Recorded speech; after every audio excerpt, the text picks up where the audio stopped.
विधान परिषदेचे आमदार माननीय गोपीचंद पडळकर,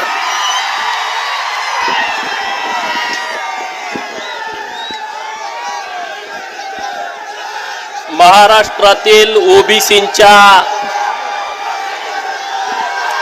हक्काचं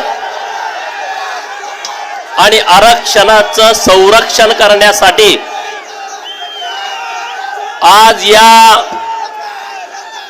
बीडच्या भूमीमध्ये आपल्या सर्वांचे लाडके नेते, ज्यांनी या महाराष्ट्रातल्या ओबीसींच्या, भटक्या विमुक्तांच्या, मायनर ओबीसींच्या मनामध्ये एक ऊर्जा निर्माण केली, त्यांच्या मनातली भीती दूर केली, असे माननीय छगन भुजबळ साहेब, व्यासपीठावरती उपस्थित सर्व मान्यवर मित्रांनो, सर्वप्रथम मी तुम्हा सर्व ओबीसी बांधवांचं मनपूर्वक अभिनंदन करतो की इतक्या मोठ्या संख्येनं तुम्ही बीड मध्ये आला. आज ही आपली निर्णायक सभा आहे. मित्रांनो, आता शांत बसा, थोडा वेळ झालाय, भुजबळ साहेबांना बोलायचं आहे, प्लीज शांत राहा. आज जी भूमी आहे ही भूमी क्रांतीवीरांची भूमी आहे. बीड मधली ही सभा आज निर्णायक सभा आहे. इंग्रजांच्या विरोधामध्ये लढणारे, निजामांच्या विरोधात लढणारे राजा धर्माजीराव प्रतापराव यांची ही भूमी आहे. मित्रांनो, संत भगवान बाबांची ही भूमी आहे. याच जिल्ह्यामध्ये 12 ज्योतिर्लिंगापैकी एक असणारा आपल्या परळीच्या वैजनाथाची ही भूमी आहे. आणि या महाराष्ट्रातल्या ओबीसींना, या महाराष्ट्रातल्या उपेक्षितांना, अपमानितांना सत्तेच्या स्थानावरती नेऊन बसवणाऱ्या संघर्ष योद्धा स्वर्गीय गोपीनाथरावजी मुंडे साहेब यांची भूमी आहे. मित्रांनो, परळीच्या वैजनाथाचा जीर्णोद्धार हा पुण्यश्लोक अहिल्यादेवी होळकर यांनी केला होता. आणि तिथून धनगर आणि वंजारी यांचं एक सामाजिक नातं एकत्रितपणे पुढे सुरू आहे. त्यानंतर इंग्रजांच्या विरोधामध्ये आणि निजामांच्या विरोधामध्ये धर्माजीराव राजे आणि नवसाजी नाईक या दोघांनी एकत्रित येऊन इंग्रजांना सळो की पळो करून सोडला होता.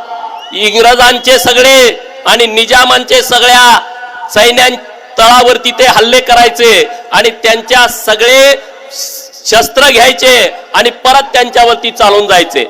आज या दोघांचं नाव काढलं तर कब्रस्तानात असणारे निजाम सुद्धा थरथर कापतात, एवढी मोठी ताकद या दोघांची होती. हे आपलं नातं आहे मित्रांनो. हे नातं आपण व्यवस्थितपणे पुढे जपलं पाहिजे. श्री संत भगवान बाबांचं फार मोठं स्थान या महाराष्ट्रात आहे. संत भगवान बाबांची ही भूमी आहे. आणि संत भगवान बाबा हे पंढरीच्या पांडुरंगाचे भक्त होते. श्री संत बाळू मामा हे पण पंढरपूरच्या पांडुरंगाचे भक्त होते. मला वाटतंय श्री संत भगवान बाबा आणि श्री संत बाळू मामा यांची पंढरपूरच्या पांडुरंगाच्या चरणी जेव्हा दर्शनाला जात होते तेव्हा त्यांची निश्चितपणे भेट झालेली असावी.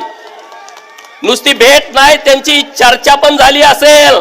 आणि म्हणून भुजबळ साहेब हा वंजारी आणि धनगर या महाराष्ट्रातल्या ओबीसीच्या आरक्षणाच्या रथाची 2 चाक झालेला आहे. आणि या रथावरती महात्मा ज्योतिराव फुले साहेबांच्या विचाराचा पाईक माननीय छगन भुजबळ साहेब हे श्रीकृष्ण म्हणून बसलेत की नाही. आणि म्हणून हे ओबीसीच्या आरक्षणाचं महाभारत हा ओबीसीच जिंकणार.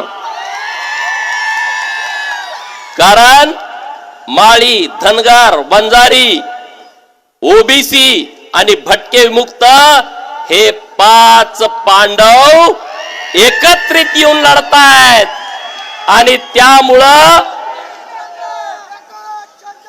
कुठलाही शकुनी पुढे आला तरी त्याला चिलटासारखं चिरडल्याशिवाय या महाराष्ट्रातला ओबीसी राहणार नाही. मित्रांनो, आज भुजबळ साहेबांच्या मुळे आपल्याला जीव आलाय का नाही?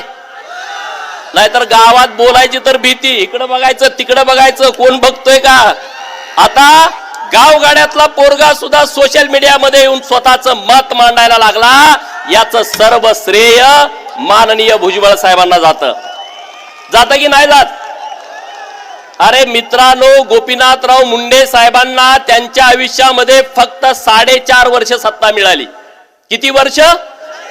फक्त 4.5 वर्ष. एकदा अटल बिहारी वाजपेयी साहेबांचं 13 दिवसाचं सरकार आला. 13 दिवसाचं सरकार आल्यानंतर त्या 13 दिवसामध्ये गोपीनाथराव मुंडे साहेबांनी 18 साखर कारखान्याला परवानग्या मिळवून दिल्या. हे सगळे त्यांचे सहकारी होते. 13 दिवसात 18 सहकारी साखर कारखान्यांना परवानग्या दिल्या. 50 वर्ष एक सत्तेमध्ये माणूस महाराष्ट्रात बसलाय, त्याला हे कधी जमलं नाही का? जमला?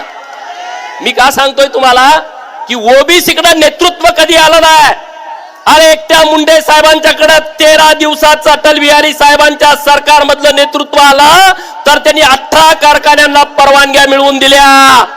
परळीमध्ये औष्णिक वीज प्रकल्प उभा केला की जो वीज प्रकल्प अख्ख्या महाराष्ट्राला वीज पुरवतो. आणि दुसऱ्या बाजूला स्वर्गीय विलासराव देशमुख साहेब सुद्धा मराठवाड्यातले, त्यांच्या लातूरला माझ्या सांगली जिल्ह्यातल्या मिरज मधून पाण्याचा टँकर मागच्या 4-5 वर्षापूर्वी रेल्वेचा टँकर आला. हे दोन्ही नेते मोठे आहेत, हे दोन्ही नेते दिवंगत आहेत. मी त्यांची तुलना करू पाहत नाही, एकाला वर घ्यायचा आणि दुसऱ्याला, असा माझा विषय नाही. पण जर ओबीसीच्या नेतृत्वाला सत्तेमध्ये स्थान मिळालं तर काय बदल होऊ शकतो हे स्वर्गीय गोपीनाथरावजी मुंडे साहेबांनी दाखवला. आज छगन भुजबळ साहेबांच्याकडे सगळ्या ओबीसींचं लक्ष लागलंय की निश्चितपणे ओबीसींच्या जीवनामध्ये एक क्रांती सूर्य म्हणून माननीय छगन भुजबळ साहेब निश्चितपणे काम करतील. बीड मध्ये जाळपोळ झाली, बीड मध्ये आमदारांची घरं जाळली. मला येतानाच काही लोक बोलली, अरे बीड मध्ये एवढी मोठी जाळपोळ होते, तुमच्या गाडीवरती अनेक वेळा हल्ले झाले, इंदापूर मधली ती घटना झाली, तुम्ही बीडला जाऊ नका.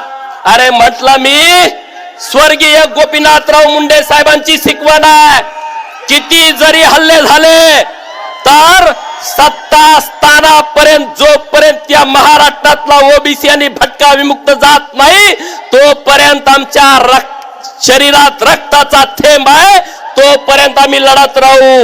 ही भूमिका माननीय स्वर्गीय गोपीनाथराव मुंडे साहेबांची आहे. आणि तीच भूमिका घेऊन आज माननीय छगन भुजबळ साहेब या महाराष्ट्रामध्ये फिरतायत. अरे आज तुम्ही ओबीसींच्या हातामध्ये सत्ता द्या ना. जेवढे मुख्यमंत्री महाराष्ट्रामध्ये मराठा समाजाचे झाले तेवढे जर मुख्यमंत्री ओबीसींचे झाले असते तर या महाराष्ट्रातल्या गरीब मराठा समाजांना ओबीसी नेत्यांनी आरक्षण दिलं असतं. आज ही वेळ आली नसती. असती का ही वेळ आली? अरे एवढे वेळे तुम्ही मुख्यमंत्री झाला, मराठा समाजाला काही दिलं नाही. मराठा समाजाला आमचा विरोध नाही, मराठा समाजाच्या आरक्षणाला आमचा विरोध नाही, पण ज्या पद्धतीनं दादागिरी चालू आहे त्या सगळ्या गोष्टीला आमचा विरोध आहे.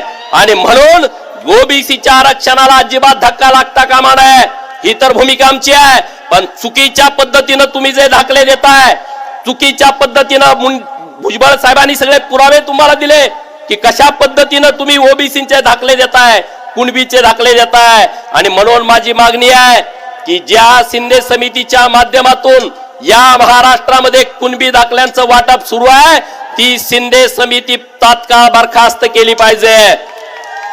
शिंदे समितीनं जेवढे दाखले दिलेले आहेत त्या दाखल्यांचं पब्लिक ऑडिट झालं पाहिजे. त्याच्यावरती आक्षेप घेण्याचा अधिकार या महाराष्ट्रातल्या सगळ्या जनतेला असला पाहिजे. आणि म्हणून त्याचा पब्लिक ऑडिट करा, श्वेतपत्रिका काढा, किती लोकांना तुम्ही दाखले दिलेले आहेत. अरे मराठा समाजाचा स्वभाव अन्याय करणाऱ्याचा नाही आहे. ही महाराष्ट्रातल्या मराठा समाजाला माझं आव्हान आहे, विनंती आहे, अरे तुम्ही तुमची स्वतःची आब कुणाच्या तरी नादाला लागून घालवू नका. तुम्ही तुमच्या स्वतःची एक आप आहे, ती आप तुम्ही राखा. कुणाच्या तरी नादाला लागू नका. हातात काही मिळणार नाही.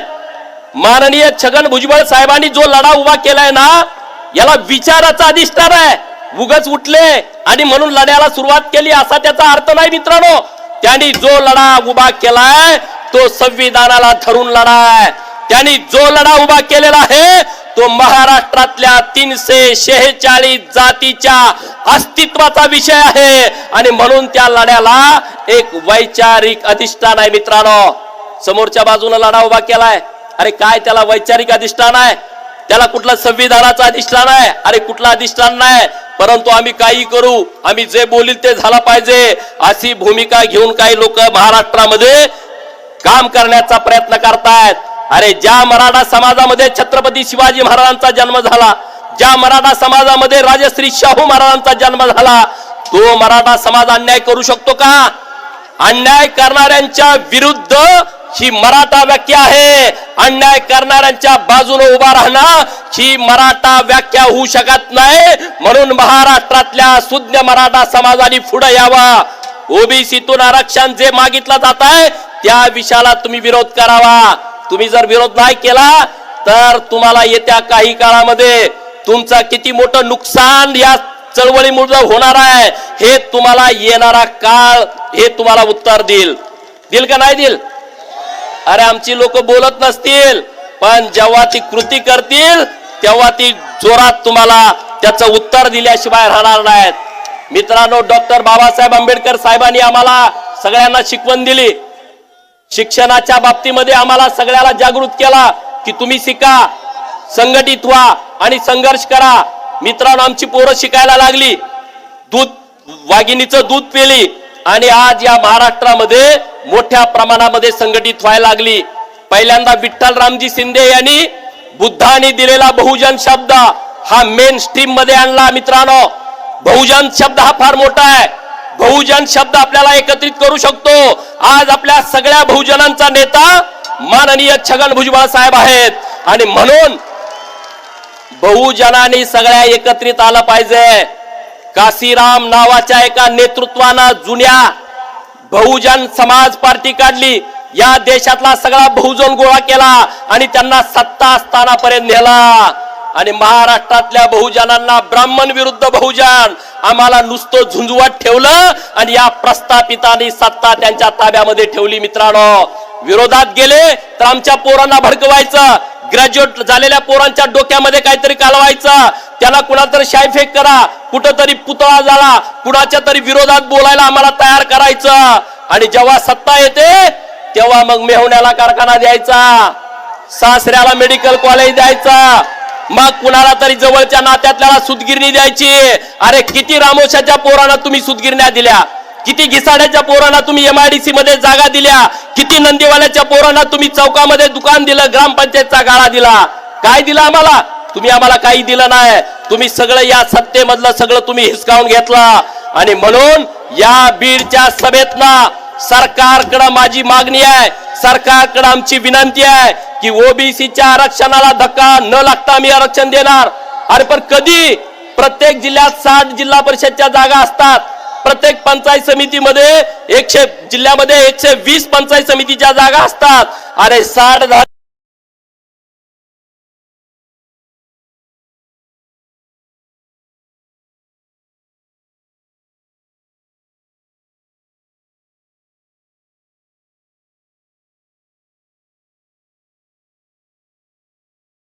वाटतं की ही ओबीसी सगळा येडा आहे. अरे ओबीसी येडा नाही आहे. ओबीसी आता तुम्हाला सगळ्यांना घोडा लावायच्या तयारीमध्ये आहे. तुम्ही ओबीसीला येडं समजू नका. माननीय छगन भुजबळ साहेबांनी जी ओबीसी मध्ये ऊर्जा भरली आहे, ओबीसी मध्ये जी ताकद भरली आहे, ती ताकद फार मोठी आहे. भुजबळ साहेब, तुम्हाला माहित नसेल गावगाड्यातल्या लोकांना तुमच्या विषयीची आस्था काय आहे. कारण गावगाड्यातल्या लोकांचा आवाज तुम्ही सभागृहात पण मांडला, व्यासपीठावरती मांडला आणि मीडियात पण मांडला. आता कोणतर म्हणलं दुपारी भुजबळ साहेब परत जावा, काहीतरी घोषणा आली, मी येताना परत जाणार आहेत सभा झाल्यानंतर. ते काही तर राहायला आले नाहीत, उद्या त्यांना नाशिकला सभा आहे.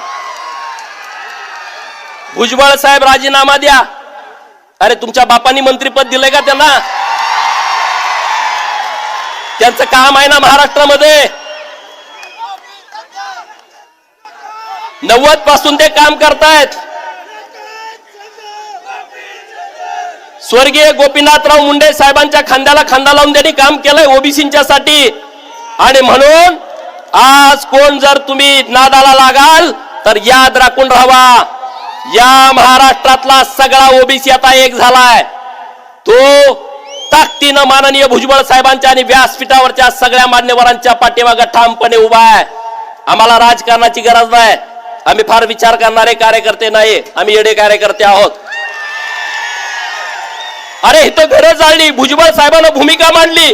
ज्यांची घरं जाळली ते म्हणतात की इतर लोकांनी आमची घरं जाळली. अरे राजकारणासाठी तुम्ही इतक्या खाली कसं काय जाऊ शकता? अरे ती ताकद आणि ती हिंमत पाहिजे. इतर समाजाने जर तुमची घरं जाळली असतील तर उद्या 2024च्या निवडणुकीमध्ये इतर समाज तुम्हाला दाखवून देईल की नेमकी इतर समाजाची भूमिका काय होती.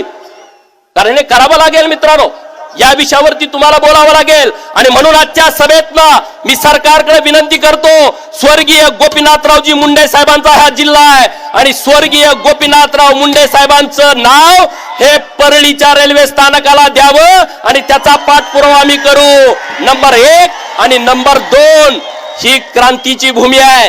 या बीड मधून पुण्यश्लोक अहिल्यादेवी नगर या नगरकडे जाणारी जी ट्रेन आहे त्या ट्रेनला राजा धर्माजी प्रतापराव यांचं नाव द्यावं आणि त्याचा आम्ही पाठपुरावा करू. आम्ही त्याचा पाठपुरावा करू, त्याची तुम्ही अजिबात चिंता करू नका. पण ओबीसीला आणि ओबीसी नेतृत्वांना माझी हात जोडून विनंती आहे, आम्हाला मान अपमान हा आपल्यासाठी महत्वाचा विषय नाही. भुजबळ साहेब आणि ओबीसी चळवळ हा आपल्यासाठी महत्वाचा विषय आहे. आपला थोडा मान पान बाजूला ठेवून आपण सगळेजण एकत्रित राहू, ताकदीनं एकत्रित येऊ आणि भुजबळ साहेबांच्या आणि ओबीसीच्या चळवळीच्या पाठीमागे ठामपणे उभं राहू. त्यासाठी आपल्याला कुठलीही किंमत मोजावी लागली तरी चालेल, पण आपण मागं घेता कामा नये. एवढंच या निमित्तानं बोलतो आणि थांबतो. जय हिंद, जय महाराष्ट्र, जय मल्हार. यानंतर माजी मंत्री आणि धनगर समाजाचे नेते तथा राष्ट्रीय समाज पक्षाचे संस्थापक अध्यक्ष आदरणीय महादेवजी जानकर साहेब यांना विनंती करतो की जानकर साहेब